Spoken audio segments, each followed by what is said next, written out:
За та бүхэн сайн байцгаана уу? Бүрлгүүл увсан багшийн дээд амгалант буюу чакра самбара. За бидэнд урьдчилан бэлтгэлийн дадлага гэж байгаа. Тэгээд бидэнд гол дадлага байгаа. Эхний гол дадлага нь бол одоо 4 хэсэгтэй дотор. За энийг их бичигт юу гэж бичсэнийг та бүхэнд уншиж өгье. Хүйн хурдны голд үүлэн чимээн дээр сэтгэлээ тогтоох гэсэн байна. За хоёрдугаарт нь хүйн хурдан дэх үүлэн чимээ очийн амьсгал хэрхэн ургаж нэвтэрч тэндээ саатах вэ гэсэн байна. За гуравт нь уусгах, байрлахыг бясалгах, дөрөвт нь хийгээ зүрхэн хурданд уусгах гэсэн. Ийм 4 үе шаттайгаар явагддаг байна. За ингээд бид одоо энэ бидний энэ видеоны дэлгэцэн дээр энэ одоо ядан бурхтын зураг байгаа. За энэ ядан бурхад ингээд эрэгтэй хөх лагшинтай эрэгтэй ядан бурхан одоо Хирука. За түүний элбийнхэн энэ улаан лагшинтай нар хажид бурхан базар йогины юм уу базар варахи аль нь адилхан. За ингээд ийм арга бэлэг эвцэлдсэн хослон орохын байдал дүр байдалтай. За ийм ядан бурхад байгаа. За энэ одоо чакра самбараг гэдэг нь одоо санскритнэр энийг төвдөр энэ эрэгтэй ядан бурхан нь бол дэмчиг бурхан юм. За ингээд маш үсгэлэнтэй харагдаж байгаа үстэй. Тэгэхдээ энийг зарим хүмүүс энэ төвдийн буддизм биш гэж хүмжлэх нь байдаг. Жишээлх юм бол Тайванд одоо зарим нэг эсэргүүцэгч нар энийг төвдийн буддизм бишээ гэж ингэж эсэргүүцэх тийм явдал гарч ирсэн. Яагаад гэвэл биднээс одоо ийм зураг хэрэгжилж байгаа учраас гэж. За тэгж хүртэл одоо үзчихсэн байна. Тэгэхээр энэ Хятадын буддизм, Японы буддизм ч гэсэн төвдийн буддизм бол ер нь наландагийн уламжлалаас гаралтай, наландрын хийдийн уламжлалаас гаралтай юм аа. Үүсэлт юм аа. Японы буддизм ч гэсэн зэн Хятадын чангаас гаралтай. За ингээд төвдийн буддизм ч гэсэн энтхэгээс ингээд гаралтай. За ингээд буддизм одоо хөгжсөн газар болгон Монгол, зарим Орос, за Хималайн нуурны улсууд, Непал, Бутан зэрэг нь бол одоо ингээд бүгдээрээ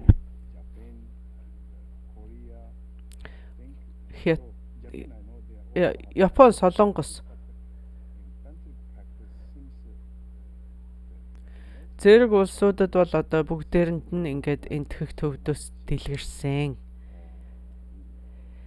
За тэгээд тэдэнд бол одоо тарны ёсыг хэр дадуулдгийн байгаа одоо бага сагалт дадуулдаг байх тэдгээр улсуудад. За тэгэхээр маш их текст одоо ном нь бол мэдээж орчуулагдсан байдаг.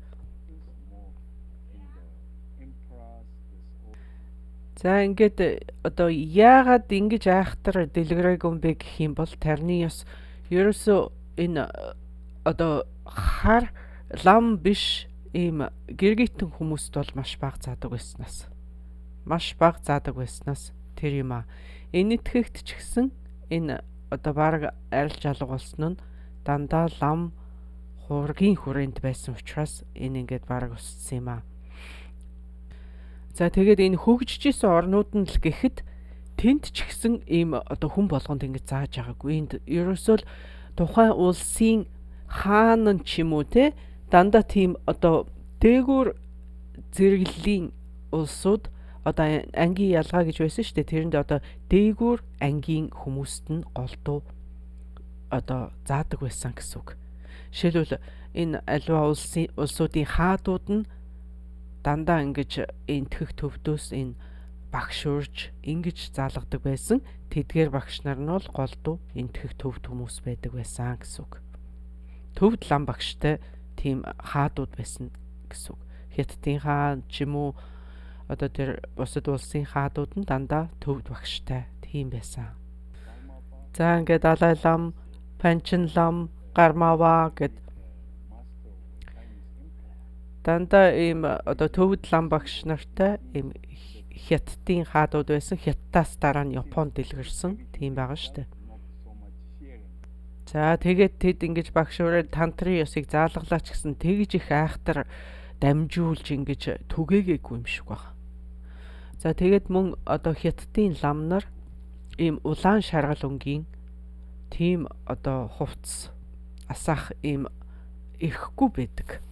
Тэд яагаад гэвэл энэ чи улаан шаргал ийм улаан луу муутай хувцас чинь эзэн хаадынх нь хувцас байсан биз дээ. Тийм учраас одоо энэ хувргийн улаан шаргал өнгөтэй, моронж өнгөтэй ийм хувцас өмсөхийг тэдэнд хоригддог байсан байна. Зөвхөн зарим нэг өвөрмөц тусгай хүмүүс л одоо ийм өнгийн хувцсыг хэрэглэх бололцоотой байдаг байсан байна. За ингээд алтны өнгөтэй, улаан өнгөтэй ийм хувцсыг бол хүмүүс эгэлж ирэх хүмүүс хэрэглэх бололцоогүй. Тэгэхээр Хятадын лам нар цэнхэр өнгөтэй юм уу хар өнгөтэй тийм хувцас хэрэглэдэг байжээ. За ингээд энэ арга бэлэг нэвцэлсэн байгаа ийм зураг, ийм дүрслийг хэрэглэдэг учраас энийг одоо нилээ нууцлж маш их хоригддог байсан гэж үздэг. За тэгээд хот мандлууд байна. Хот мандал бол одоо энэ ядан бурхтын одоо энэ бие сэтгэл энэ лагшин тааллын зураг юм шүү дээ. Уг нь бол яг үнэн хэрэгтэй чакра самбара гэдэг чинь бидний өөрсдийн сэтгэлийн үнэн мөн чанар, бидний бурханлаг чанар баггүй. Тэрнээс биш ингээд 24/7-оор ийм байралтай ингээд байж идэг ийм ингээд агаарт хаан ихтэй ч юм уу ингээд өлгөгдөөд байж идэг ийм ядан бурхан гэж хаанч байхгүй шүү дээ. Энэ бол зүгээр л бэлэгдлийн чанартай гэсэн үг. За тэгэхээр энэ одоо ингээд эрэгтэй эмэгтэй хүмүүс хоорондоо төвөрлөсөн ийм зураг хэрэгжилж байна. Энэ бол буддизм биш гэсэн тийм эсэргүүцэл Тайванд гарч ирсэн. Энийг бол одоо садар самун гэж үзсэн байгаа юм.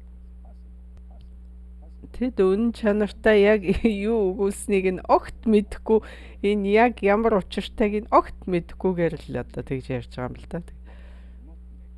Тэгэхээр энэний өмнө хэлсэн ёсоор энэ буддизм мөн үү биш үү гэдгийг мэдэх амархан яаж мэдэх вэ гэвэл хоёр үнэн дээр суурилсан байгаа гэж. Тэ? Суур, мөр, үр гэж байгаа л бол энэ бол одоо ингээд буддизм байна гэж.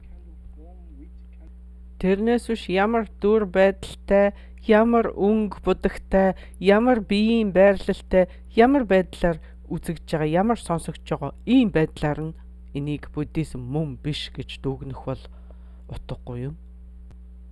Тэр чин сэтгэлийн мөн чанар ямар ч байдлаар үзэгдэж болох байхгүй юу гэсэн. За ингээ хоёр үнэн суйрлаад хоёр дадлагыг одоо ингээд анхааран авлага болгоод ингээд зориод явж байгаа хүмүүс бол ингэж зааж байгаа хүмүүс бол буддизмыг зааж байна гэж үзсэн. Тэгэд хэлбэр дүрс тэ хэлбэр маяг нь ямар байх нь хамаагүй энэ бол буддизм байна гэж үзсэн. За ингээд бид одоо улаан цагаан дусал дүрсэлсэн тал нь улаан, тал нь цагаан. Тэгэд яг таг одоо бүр яг таг хитрхи одоо тэрэнд ингээд автсны хэрэггүй яг юм багстай жоохон буруу болчлоо гэд ингэж бодох хэрэггүй. Ер нь бол тиймэрхүү чиглэл нь яг тэр байхгүй. За иймэрхүү л ингээд улаан цагаан хоёр нийлэхэр чинь ийм улаан автор өнгөтэй ийм тусал байх нэ доотлол нь улаан дээд хагас нь цагаан. Энд ингээд айгаа сандраад энийг ёстой энийг буруу болгочлоо гэд ингэж айх юм байхгүй. Бид ямар онгоц бүтээж байгаа биш. Жоохон том дүрсэлчлээ, жоохон бага дүрсэлчлээ гэд ингэж сандрах юм бол байхгүй. Зарим нэг өнгө тэр солонгон гэрлийнх нь нэгэн дутлаа гэд санаа зовлтгоо. Хэрвээ та онгоц бүтээжсэн бол би танд одоо бүх гэрэл мэрлийн бүгдийг шалгаарай гэж хэлэх байсан. Тэгээд энэ бол онгоц бүтээж байгаа хэрэг биш учраас санаа зовлтгүй. За ингээд эхэндээ жоохон томхон дүрслээд одоо дүрсэлж чадахгүй байгаа шүү дээ. Тэгээд дараа нь тэрийг багсгаад багсгаж бас болно. За ингээд өөрчлөсөн бэлтгэлийн дадлагууд. Энд бол бид одоо 4 хүчийг бүрдүүлнэ. Биеийн байрлалын хүч, амьсгалын хүч хоёрт нь. За ингээд байрлалын хүч, одоо төвлөрөх байрлалын хүч, тэгээд төвлөрлийн хүч гэсэн. Ийм 4 хүчийг бид бүрдүүлнэ. Энэ бол бидний өөрчлөсөн бэлтгэлийн дадлага. Юуны өмнө биеийн байрлалын хүч гэж байгаа. Хоёр дахь нь бидний амьсгалын хүч, амьсгал. Хэдэн удаа эхлээд ингээд хүчтэй амьсгал аваад гаргач. Тэгээд дараа нь амьсгалаа ингээд аяар нь орхиж хорчин, амьсгал чинь ингээд ямар ч дуу чимээгүй орж гарч байгаа амьсгал дуу чимээгүй ингээд тогтвортой болоод ирнэ. За ингээд авч гарч байгаа амьсгал бас урт богино биш, ийм жигд болоод ирнэ гэсэн үг. Тэгээд аяндаа тэр чин намуухан тогтвортой болоод ирнэ. Жигд болоод ирнэ. За ингээд 5 тоолохын хугацаанд амьсгал гаргаад 5 тоолохын хугацаанд амьсгалаа авдаг ч юм уу. Ийм орж гарч байгаа амьсгал тэнцүүхэн ийм жигд байх хэрэгтэй. Энийг бид одоо амьсгалын хүч гэж нэрлэж байгаа маа. За ингээд одоо төвлөрлийн байрлалын хүч. За энэ төвлөрөх тэр байр яг хаана вэ гэдэг. Яг хаана төвлөрөх юм бэ гэдэг тэр. За тэр бол одоо энэ амин сүнс нь тантрын дадлагын гол зүрх нь төвлөрлийн байрлал. За ингээ бидэнд зулаан хүрт байгаа, бидэнд хоолой хүрт байгаа, бидэнд зүрхэн хүрт байгаа, зүрх хүү хоёрын хаанд дахиад нэг хүрт байгаа. Тэгээ хүн хүрт, тэгээд нууцын хүрт, тэгээд нууц эрдний хүрт гэж байгаа. Ингээд бидэнд нийтдээ бараг 7-8 хүрт байгаа. Зулаан хүрт 32 судалтай, духны хүрт 4 судалтай, хоолой хүрт 16 судалтай. Зүрхэн хүрт 8 судалтай. За ингээд хүн хүрт 64 судалтай. Нууцын хүрт 32, нууцын эрхтний хүрт 8 судалтай байдаг байна.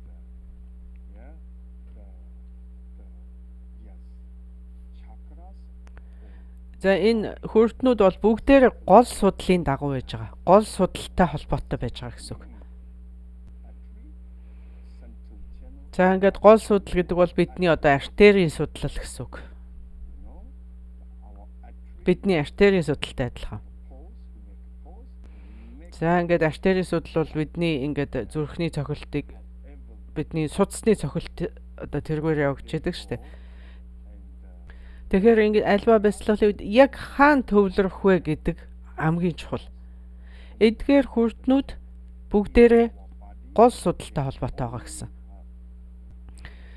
За ингээд гол судал биеэс гадагш гарсан цорын ганц хэсэг нь бол бидний нууц эрдний хүрт байдаг. За ингээд бидний одоо артерийн судас бидний гол судал зэрэг нь бол одоо биеийн голд нүүгдмэл байдалтай байдаг байна. Нүүгдмэл байдалд ил гарч ирдгүү гэсэн үг. Ийм ичимхий ч юм уу те. За ичимхий гэж ойлгочих.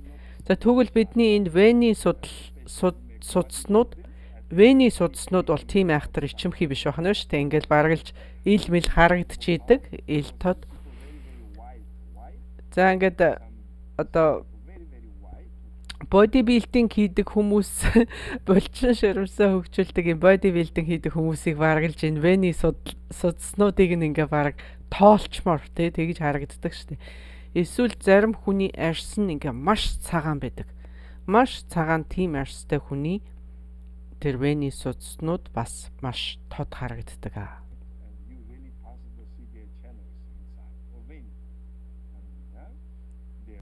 Тэгэхээр вений судаснууд бол гадна талаар артерийн судаснууд бол илүү нүүгдмэл байдалд байдаг.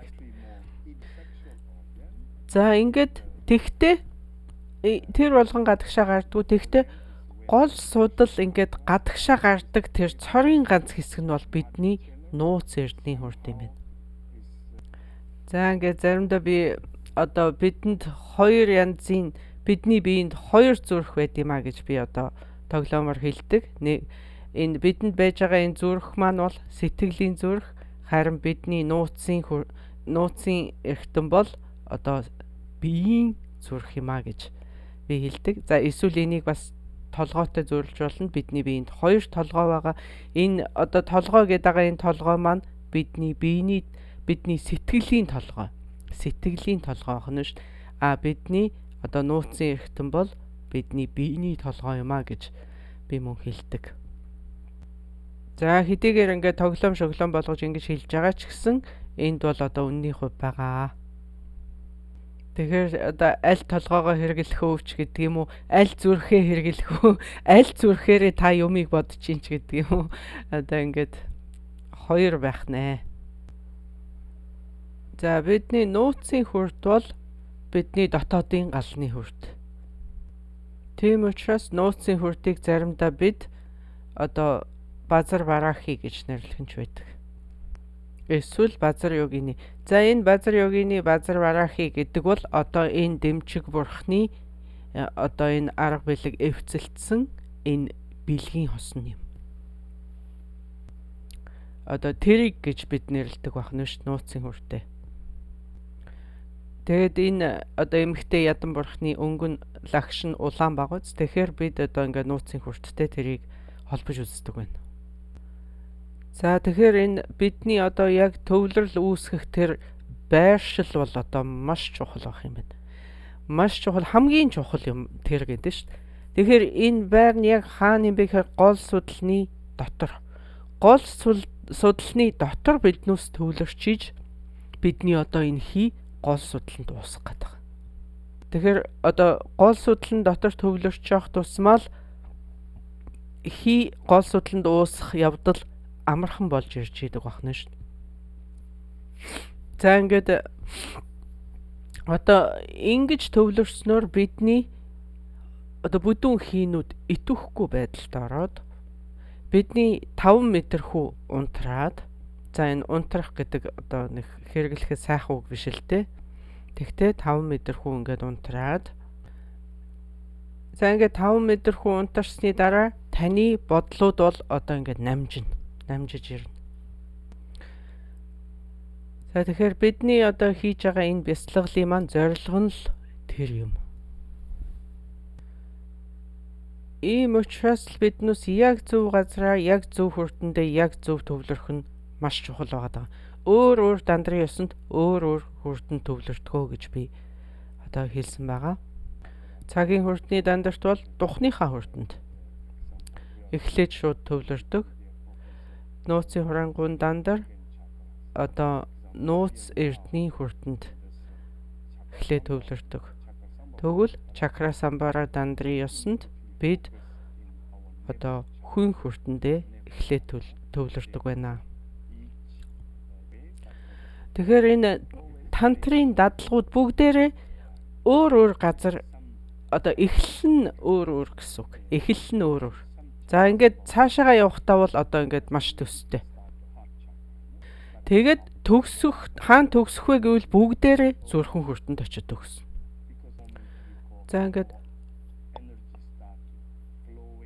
гол судал онгойсон гэдгээр юуг хэлээд байгаа юм бэ гэвэл бидний энэ бүдүү энерги идэвхгүй болохыг хэлээд. Идэвхгүй болохыг гол судал онгойчлоо гэж хэлж байгаа. За ингээд бидний хий гол судлаар гүйж эхлэхэд, за ингээд гол судлаар гүйж, за тэгээд энэ баруун судлаар гүйж байгаа хийг биднээс гарах амьсгал, зүүн судлаар гүйж байгаа хийг бид орох амьсгал гэж нэрлэдэг. Нэрлэх юу ах вэ? Амьсгал орохдоо зүүн судлаар ороод гарахдаа баруун судлаар гардаг баг. Тэгээ бидний авж гарч байгаа амьсгал бол яг давлгаа. Амьсгал авах, амьсгал гарах эднүс чинь яг давлгаа. За ингээд энерги идэвхгүй болно гэдэг маань бидний энэ амралтгүй, энэ зогсолтгүй урсаад байгаа бодлууд зогсохыг хэлж байгаа. Энэ стресстэй бидний энэ бодол ерөөсөө л намжина гэсэн үг. За тэгэхээр одоо бидэнд байж байгаа энэ сэтгэл маань бол ерөөсөө ямар ч амралтгүй ийм одоо маш их хөдөлгөөнтэй гэсэн үг. Бодол гэдэг чинь ерөөсөө энэ хөдөлгөөнтэй. Зогсоо зайгүй бодол орж ирж байна гэдэг чинь энэ ерөөсөө амралтгүй байгаад байгаа. Тэгэхээр энэ ингээд ийм хөдөлгөөнтэй байх тусмаа л бидэнд маш их зангирал, чангарал, стресс тийм юмнууд үүсч идэг баг. Энэ амардаггүй сэтгэлийг амраагаад энэ зогсдоггүй бодлуудыг зогсоох тийм л бяцлаглыг бид хийгээд байгаа юм шүү дээ. За ингээ гол судлыг далай гэж бодоход ингээд далайгаас давлгаанууд ингэж гарч ирээд далайн гүнд бол нам гүн байдаг штэ. Тэгэхээр чин биднээс тэр гарч ирсэн бодлууд бидний энэ гарч ирсэн давлгаатай сэтгэл чинь тэр гол судлаас гарч ирээд байгаа юм чинь тэрийг буцаагаад гол судланд нь ингээд оруулчих юм байна. Тэгээ биднээс гол судал дээр төвлөрнө гэдэг чинь тэдгээр одоо хийнүүдийг буцаагаад энд нь хураагаад ингээд намжаачна гэсэн үг. За ингээд эцсийнх нь болохоор бидний дүрслэлийн хүч. Дүрслэл. Одоо бид энэ тарны үсэг дүрсэлж байгаа шүү дээ. За энэ сүүлийн хоёр хүч нь л хамгийн чухал. Одоо яг хаана төвлөрөх вэ? За тэгээд дүрслэл үүсгэх энэ хоёр хамгийн чухал түлхүүр нь багна. За тэгээд хийж байгаа ер нь альва бясалгал бүхэн төвлөрлийг танаас шаардж идэг. Заавал төвлөрнө. Анхаарал энд төвлөрнө гэсэн тийм зүйл бясалгал болгонд байгаа. За ингээд зөв газараа төвлөрөөд зөв дүрслэл үүсгэснээр таны энерги байх ёстой тэр газар руугаа ингээд маш хурдтайгаар аль болох хурдан хураагдаж эхэлдэг байна шүү дээ. Тэгэхээр бид одоо жишээлх юм бол биднээс биеийнхээ гадна талд хаана нэгтээ гадаа сууж агаад өөр юмн дээр төвлөрөх юм бол бидний сэтгэл намжина, бидний сэтгэл тогтно. Тэгтээ тэр чинь бидний одоо хийгээ гол судланд хураахад тустай болохгүй нүү шүү дээ. Тэгэхээр хийгээ гол судланд хураах байгаа бол биднээс гол судлалынхаа дотор тэгж төвлөрөхөөс шаарга байхгүй. За ингээд давлгааг буцаагаад далайд нь шингээх мэт энэ галзуурсан мэт гүүгээд байгаа энэ энерги чинь буцаад бидний гол судал руу ингээд маш хурдтайгаар уусаж эхлэх нь байна. За ингээд гол судал онгойно гэдэг маань гол судланд хийнүүд орой зогсохгүй тэндээ уусна. Ингээд бид сэтгэлийнхаа хамгийн гүн төвшөнд хүрч байгаа. Хэрвээ таны одоо 5 мэдрэхүй итгэвтэй байх юм бол хэрвээ таны бодлууд итгэвтэй байх юм бол та тэр төвшөнд хизээч хүрэхгүй нэ шүү. За ингээд бид одоо яг зөв газараа төвлөрөөд тэр дөлний үзүүр дээр 2-3 цаг юунд ч үл сатааран бяцлагах хэрэгтэй байна. За ингэж бяцлагсны дүнд бид одоо ямар ч бодлого сэтгэл за тэгээд ямар ч давлгаагүй сэтгэлийг олох нэ. Бодлын энэ давлгаатай сэтгэлд чинь төрөл байгаа, үхэл байгаа. Энэ энергийг бид харин уусгах ёстой. Тэгжиж бид сэтгэлийнхаа гүн рүү хүрнэ.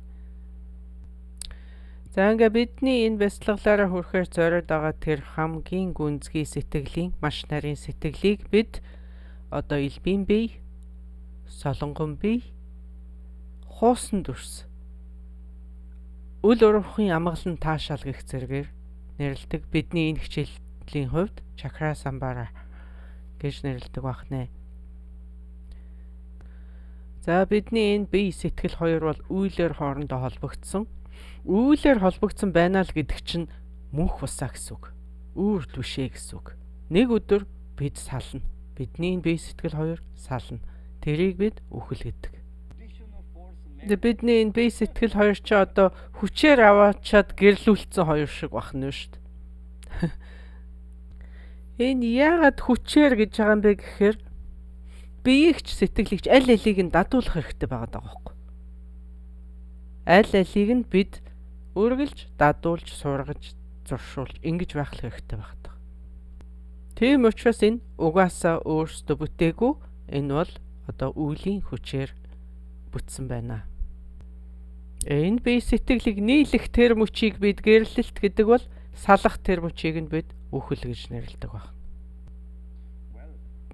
Байгалийн хуулийн дагуу энэ явагдаад байгаа энэ байгалийн хуулийг л бид хүсэхгүй байна шүү дээ. Энэ байгалийн хууль муу хууль биш шүү дээ. Бид хүсэхгүй байна. За тэгээд энэ одоо хүн төрхийг энэ байгалийн хүч бишээ гэж хэлэх хүн байх юм бол та нар хүн төрж байгааг харсан биз дээ. Хүн яаж төрдгийг мэднэ үсттэй. Хичнээн амар өвдөлттэй байдгийг. Энэ ийм байх ёстой мó? Энэ зөв юм уу? Энэ ямар нэг юм буруу болчоогүй байгаа гэмээр өвддөг үсттэй. Миний л хувьд энэ хүүхэд төрүүлэх гэдэг энэ ямар нэг юмд буруу л зохион байгуулалттай байна да гэж бодогдоод идэв. Энэ ингээд ийм маш их хүчний улмаас ингэж тэр хүүхэд төрж байгаа л доо. Тэгтэл энэ яг ингэж төрөх нь яг зөв юм уу гэж бараг асуумаар. Вау, яасан сони юм бэ гэмээр. Гүй хүн болгонгүй эн чин байгалийн зам штэ, зам ёсоор л төрж байгаа нь ингэж л төрөх ёстой штэ гэд. Тийм л дээ. Энэ байгалийн зам л та. Тэгтээ энэ байгаль чи арай жоохон инэрэнгүй байж болоогүй юм эмхтэй хүн те. Тэг байглаасаа энэ арай илүү гайгүй юу, арай илүү дээр байдалтай байж болоогүй бахта гэж бодмоор те. Яагаад байгаль арай илүү амгалантай, арай илүү гайгүй тийм төрөлтийг бий болгочоогүй юм бэ? Зүгээр нэг одоо дүү гэд ингээд нэг жоохон биеэс ихсрэх шиг болоход л гараад ирдэг ч юм уу те. Яагаад тиймэрхүү байдалтай байж болоогүй юм бэ? Гэтэл тийм биш шүү дээ. Ингээл амар олон цаг өвдөөл ингээд лэстэй шахаалэн ёстой ингээл хүчлээлэн түлхээлэн ямар нэгэн юм л болохгүй болцсон юм уу гэмээр бараг тийг санагддаг шүү дээ. Тэгээ үхэлч гэсэн ялгаа байхгүй. Ямар айхтар юмыг давж төрөл авснаа хинч сандгүй шүү дээ. Хинч сандгүй үстэ биднээс яаж төрсөн үү? Тэгээд харин яаж үхэхийг бол биднээс санах юм шиг байна тий. Энэ бие сэтгэл хоёрыг чи хэн холбоод байгаа карманы хүчээр холбогдоод. Энэ карманаас тэгвэл салъя л та тий. Эннээс л салъя л та. Бид одоо хүчээр төрөөл, хүчээр үхэл, хүчээр унтаал, хүчээр сэрээл тэгэд яваад байгаа үст. Энэ хүчийг одоо алга болгох хэрэгтэй шүү дээ. Энэ хүчнээс салах хэрэгтэй шүү дээ. Бүр ядлаа гэхэд энийг багсгамаар байна шүү дээ. Тэгэхээр энэ одоо бидний хийж байгаа бүх дадлага бясалгал чинь л энэ үнд чиглэж байгаа. Тэрэн дотроо тарины ёсны дадлага бол яаж аль болох хурдан тий? Аль болох хурдан тэр төвшөнд хүрэх вэ? Гэсэн л тийм л бясалгалууд байгаа шүү дээ. За энэ хүрээд бид өнөөдрийнхөө хичээлийг завсарлая. Та бүхэнд баярлалаа. Дараагийн хичээл дээр дахин золгоё.